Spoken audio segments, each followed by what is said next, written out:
Gördüğünüz gibi. Her an yani biri yıkıla bilər.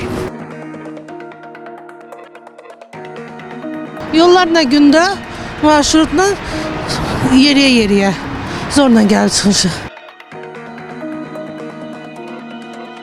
Yox, hələlik narahat eləmirəm, mən metro ilə gedib gəlirəm.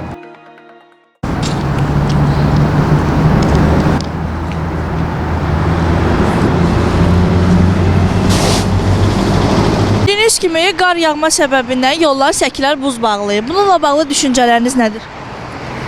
Bununla bağlı heç bir düşüncəm yoxdur. Yəni bir tədbir görülsə, yəni bununla bağlı daha yaxşı olar deyə düşünürəm. Yəni həm bizim üçün rahat olar da, yəni gördüyünüz kimi. Hər an yəni biri yıkıla bilər. İşə gecikmişəm. Ramanıdan gəlirəm bura işə.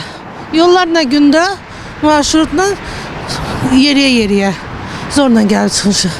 Niyə? Məsələn, mən yaşayıram 8 kilometr qəsbəsi, orada yerdə həm qar var, həm də yerlər buzdur. Əlbəttə bu problem yaradır.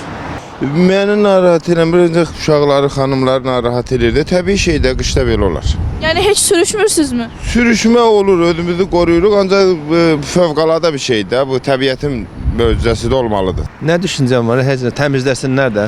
Yəni bu hal sizi narahat edirmi? Yox, hələlik narahat eləmirəm, mən metro ilə gedib gəlirəm. Təbii ki də narahat edir. Çünki biri yıxıla bilər, ayağı buz parçasına dəyib ilişə bilər. Qardır da hər yerdə yağır, bizdə də həmçinin düzələr. Mən indi çıxmışam, sözün açığı indi olub da, buz çox da bilirsiniz də, Bakıda buz olmur, amma indi görürəm ki, buz bağlayıb.